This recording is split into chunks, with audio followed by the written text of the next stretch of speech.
Good morning, everybody. Welcome back to another episode of Freight B, moving all things logistics with me, Jewel Williams, your host. Happy Friday the 13th. I hope nobody's out there suspicious. It's just a number like any other number, though it does carry some energy. But hey, let's keep it positive. All right. So hope everybody is safe and sound on this Friday. Here in Georgia, Alabama, and I believe Kentucky, there was some tornado action. So I hope everybody's families are safe. And I know there were some people that had some things happen. So definitely sending blessings out to people in those areas. So we are in the coldness of winter. New year, lots of new things happening. Lots of rules are coming down the pipeline for small businesses and all the businesses above that. Today on the show, we're talking about the new proposed ruling by the Federal Motor Carrier Association. There's a new rule that is coming down. Currently, the FMCSA is proposing a rule that will impact small freight brokers and carriers. For small freight brokers and carriers, most of them 1 to 2 people, they might have 5 people, give or take. But you've got a lot of small carriers that are owner operators. It's just them and their truck. They may have 1 or 2 extra drivers, but for the majority of the part, most carriers are operating on a smaller scale. So this new ruling that came out is definitely going to have some impact, and it addresses the surety bond. I read a post the other day. Somebody's attempting to start up and open up their own freight brokerage firm, and the surety bond required to do that was going to be $10,000. And this ruling has a lot to do with that. So let's get into it. So the headline, new FMCSA proposal has financial impact on the small freight broker and carrier business. So the Federal Motor Carrier Safety Administration proposes implementing a new rule under the Moving Ahead for Progress in the 21st Century Act, also known as MAP 21. The impact on small freight brokers, carriers, and some shippers could cause financial hardship and even put companies out of business. The proposal addresses 5 critical areas, including assets readily available, got a little tongue twisted there, immediate suspension of broker/freight forwarder operating authority, surety or trust responsibilities in broker/freight forwarder financial failure or insolvency cases, and enforcement authority. The FMCSA requested comments from industry professionals and conducted interviews with other federal and government agencies. In addition, the organization is accepting comments until March 6, 2023. To submit your comments, there's a link in the description. You can find the link on a YouTube channel. You can find the link in the show notes on Shopify or Apple Podcasts. And the blog is still being worked on, but as soon as these posts go up, you'll be able to find the link there.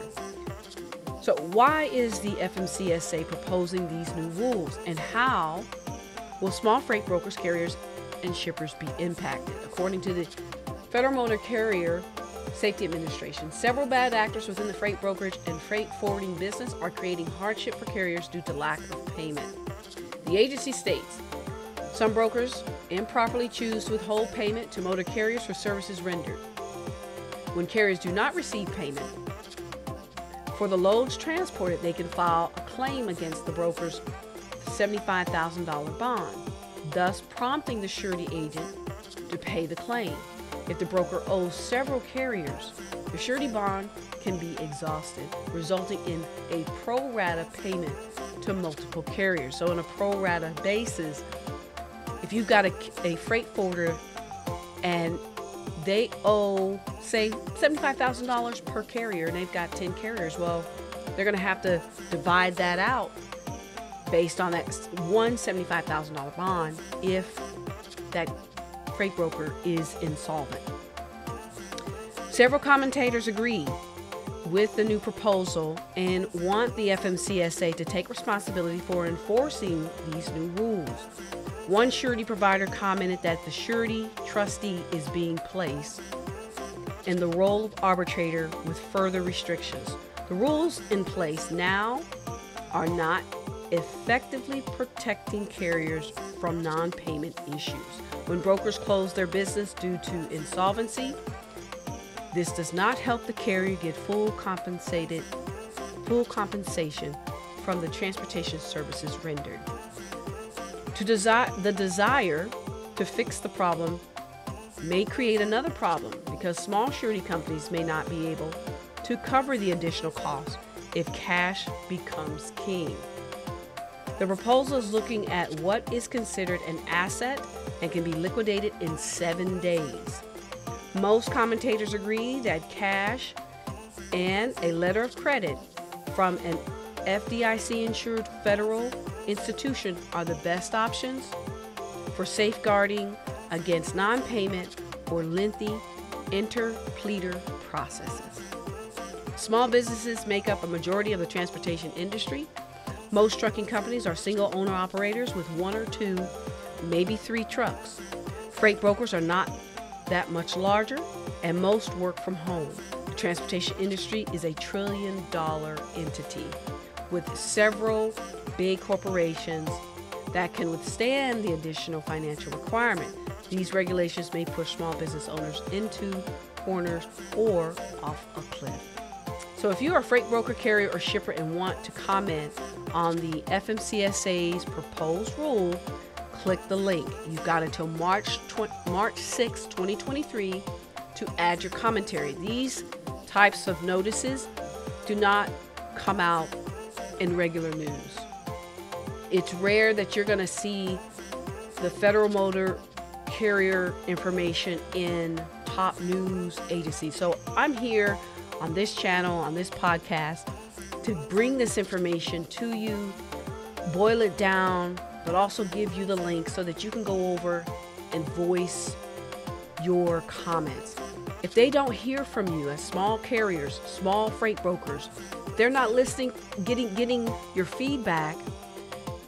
They're making the decisions based on those who are calling out the loudest. And most of those are your larger corporations like your C.H. Robinsons, your RXOs, your XPOs, your Schneiders, your Amazons.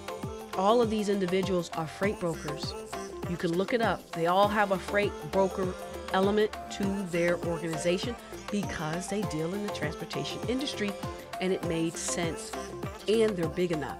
So I encourage you as freight brokers, carriers, small business owners, if you've got a shipping element, which pretty much all of you do, click on the link, go to the site, voice your comment. If you want to have some assistance with that, I'd be more than happy to talk to you.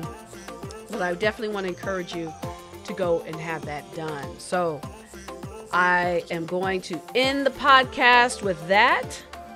And I'm going to hope that each and every one of you have a safe weekend. I'd love to see you back here next week. And be blessed. Peace out. Talk to you later.